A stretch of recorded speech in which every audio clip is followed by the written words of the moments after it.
All right, it is time to have a conversation about the status quo, the bottom line, the things that have been going on with the Baltimore Ravens over the last 7 seasons. Now, this is going to be a conversation not everybody's going to agree with, and I don't expect people to agree with me. This may not be the video for you because I'm about to spit out some facts that prove that the Baltimore Ravens need to change, whether it's philosophically, how they do business on a day-to-day basis, just some of the things that have not been working out for us over the last 7 seasons. And with the Philadelphia Eagles beating down the Kansas City Chiefs in the Super Bowl, I think this brings to light a revelation of what the Baltimore Ravens need to do. Now, there has always been a blueprint with some of the greatest quarterbacks in NFL history, some of the greatest winners to ever play the game, and it's been the same thing. Having a strong offensive line, having a strong defensive line. Patrick Mahomes and his 2 Super Bowl losses, the pressure got to him and he wasn't able to beat Patrick Mahomes. When Tom Brady lost the Super Bowls, when Tom Brady lost regular season games, it was always due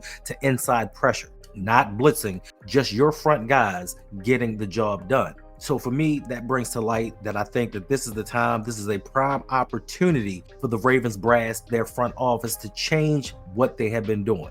A lot of people on Twitter tonight have been talking about, well, look what the pass rush did for the Philadelphia Eagles. Look how they dominated. The Ravens need to get defense, and more defense. That's cool. But what about protecting the quarterback? The Kansas City Chiefs had the number 4 defense in the NFL and gave up 30-something points. Now, they weren't helped out by their offense because they couldn't block, they couldn't stay on the field. So that also brings to light that no matter how good your defense is, if your offense can't put you in a position to succeed, you're not winning a Super Bowl. And I don't see the Baltimore Ravens winning a Super Bowl anytime soon unless they make certain adjustments. This time, to me right now, is the time that the Ravens need to go all in. If there were any time in any season for the Ravens to go all in to win a Super Bowl, we need to do it now. But the chatter, the talk amongst the Ravens flock is going to be, hey, this ain't Madden. What are we going to do about the salary cap? The salary cap is fluid. It's maneuverable. Like, you can get around certain things. If the Baltimore Ravens are serious about winning a Super Bowl title, they need to change on some of the things that they do. They need to prioritize the offensive and defensive lines. Stop worrying about bringing in a third safety or drafting a bevy of cornerbacks, because the way we've been doing business has not been working for us. We brought in a ton of defensive linemen. We brought in a ton of linebackers. We brought in even more cornerbacks, and it just has not worked out. But we have yet and still to go out and get that offensive line that's going to protect their greatest asset. And if you look at the Philadelphia Eagles, that's exactly what Howie Roseman and the Eagles did. They went out and fortified those 2 lines. Now, as far as the salary cap is concerned, and this not being Madden, some teams may get that get out of jail free card and are able to operate at Madden-like paces. If you look at what the Eagles have done throughout the years, they went out and they drafted Jalen Hurts. Then at the time, they made him the highest paid quarterback in the league. On top of that, they went and traded for A.J. Brown, made him the highest paid receiver in the league. Went out and gave him another extension that put him amongst the top 3 wide receivers in the game. So that's 2 extensions that they gave a wide receiver. Then went out and paid Devontae Smith $75 million. Oh, and by the way, they added a Saquon Barkley. So that's another $48 million on the books. Along with other moves they made, they paid Darius Slay. Like, they've done some things and they've moved money around and they've made smart moves. But more importantly, they drafted well. And that's what got the Philadelphia Eagles to where they are right now. Then we take a look at the Los Angeles Rams. And a lot of people have said, oh, look at what they're doing. It's not sustainable. It is sustainable, because I read a tweet about something that they did where they said in the time that they tore it all down, went to a Super Bowl and won it, they rebuilt their team and got out the same round that the Baltimore Ravens did in this year's playoffs. And this is with a team that has not had a first-round pick for 7 seasons. From 2016 to 2023, the Rams just said F them picks. We don't need a first-round pick. They had Jared Goff on a $100 million deal and traded him away. They ate that money. They went out, traded for Matthew Stafford, and then gave Matthew Stafford a whole lot of money. They also signed Jalen Ramsey, earned Donald Cooper Cup. Like, they didn't have first-round picks, and they paid their stars money all throughout that team.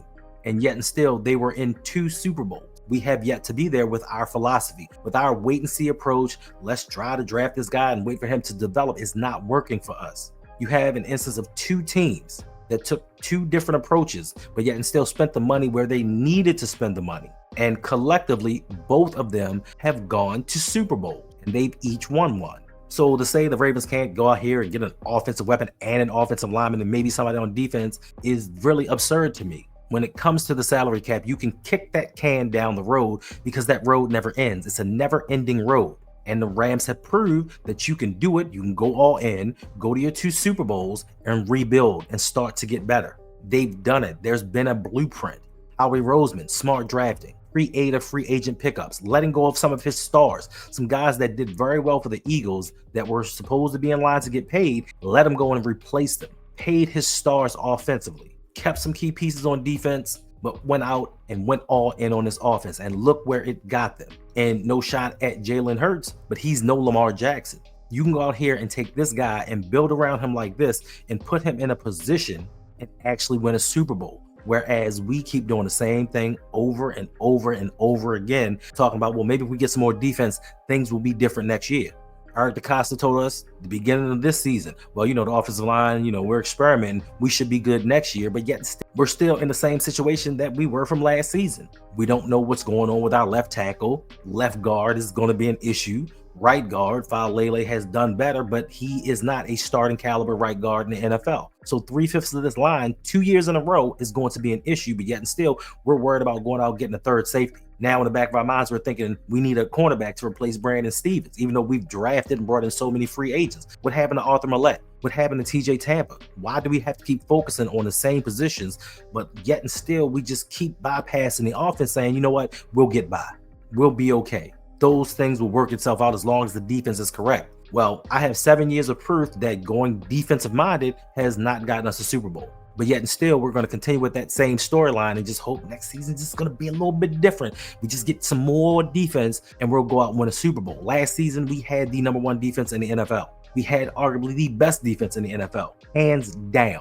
And yet and still, we didn't even make it to the Super Bowl. So I know this is going to be an uncomfortable situation, an uncomfortable conversation, but it has to be had. Something has to change. And then when it comes to the head coach, I'm seeing online today, if not John Harbaugh, who? And that's not to say John Harbaugh is a terrible head coach, because I know y'all think this is a witch hunt. And we're just like, you know what? Don't like him. Get the man out here. It's not about that. It's about, listen, you can only get us so far. You can get us to the playoffs, but after that, it's a crapshoot. It's a gamble. We don't know how far we're going to go. And then all we have to do once again is look back at the Philadelphia Eagles.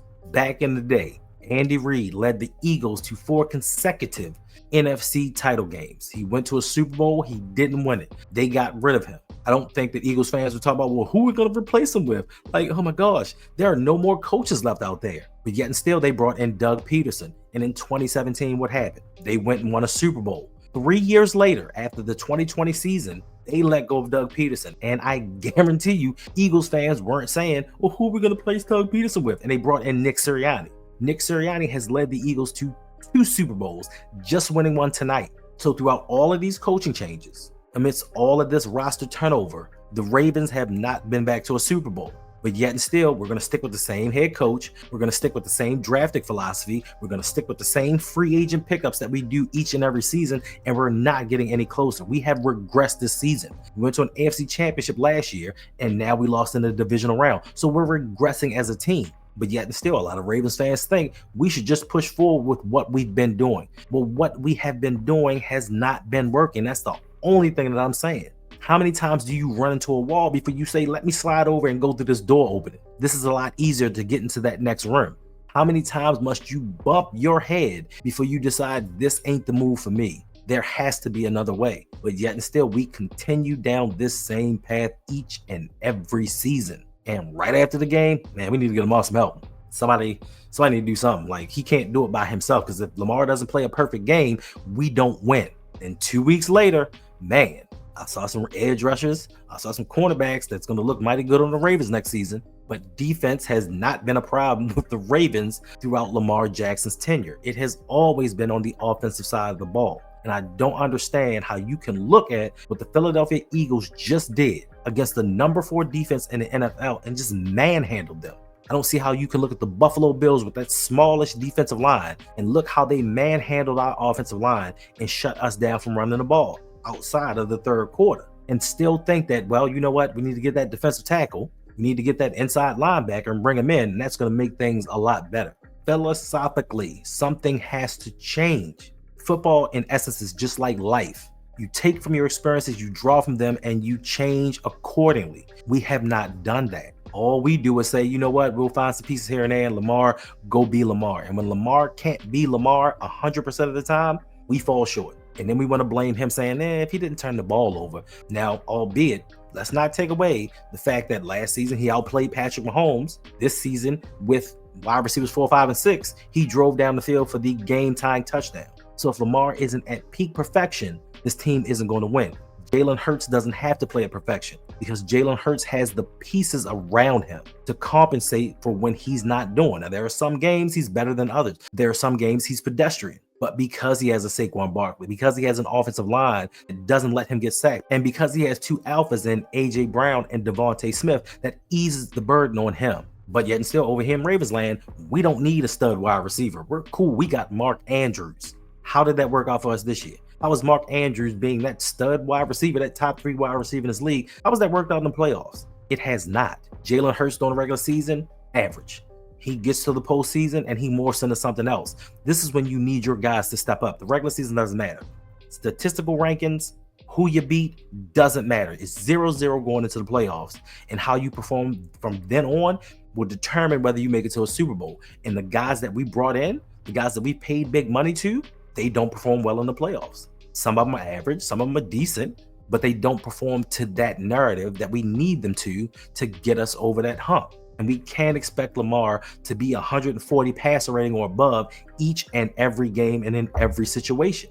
We just can't expect that. But for some reason, we do. We don't hold the defense accountable. We don't say, well, you know what? You held teams to this many points during the regular season, but come postseason, you gave up this many. We don't ever hold them accountable. We don't say, you were a good tackler during the regular portion, but come playoffs, you're missing tackles. We don't hold them to that standard, but we hold Lamar to that standard. But we're not giving him the adequate or standard protection or weapons that he should deservedly have. Don't tell me that you're drafting and bringing in guys on the defense to get Lamar the ball back when you don't create turnovers. So you're not getting him the ball back. You're not protecting him and giving him time to score. We don't have, and I love Zay. I'll say this to the end. I love Zay. I love Baby, and I'm glad that we drafted him. We don't have A.J. Brown on this team. We could have had A.J. Brown on this team, but we don't have that guy. Throw it up and let's see what happens. My guy's going to get it or nothing's going to happen at all. We don't have that wide receiver. And why would it hurt for us to even go get him? Why would it hurt to bring in another wide receiver that's a dominant guy? Because you think it's going to take away from Zay and Bateman? How is it going to take away if we're winning games? If we inevitably make it to a Super Bowl, do you think by any means that Zay and Bateman going to sit back and be like, man, I only had 800 yards this season, but I'm a Super Bowl champion. This was a horrible year. This was terrible, man. I know I got the ring. I know I'm considered a champion, but I didn't reach the 1,000-yard mark. They don't care if you win a title. Winning masks a lot of things, and we're not winning the big game. Yes, we are a spoiled franchise. We do very well in the regular season. We consistently make it to the postseason. But when it comes to winning titles, getting even to the title game, we don't do that. You have these other teams out here that go out and change coaches, change staff, change players, and they make it back to the Super Bowl. Whereas we only live off that 2012 fame. We sit back and say, well, you know what? We got that Super Bowl title in 2012. I'm cool. I'm good with it. But other teams aren't standing pat. Do you think that after this loss, Kansas City Chiefs are going to sit back and say, you know what? Run it back next year.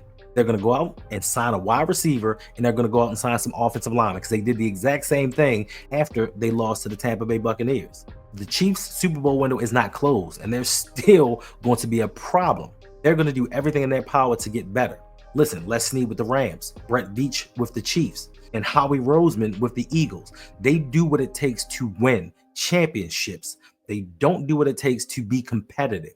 They don't do what it takes to be regular season champions. They don't do what it takes to be all-season champions. They want to win NFL championships, and I think that is the difference between them and us. It's not a knock on EDC, and it's not a knock on this front office. But how long do you do the same thing and expect change?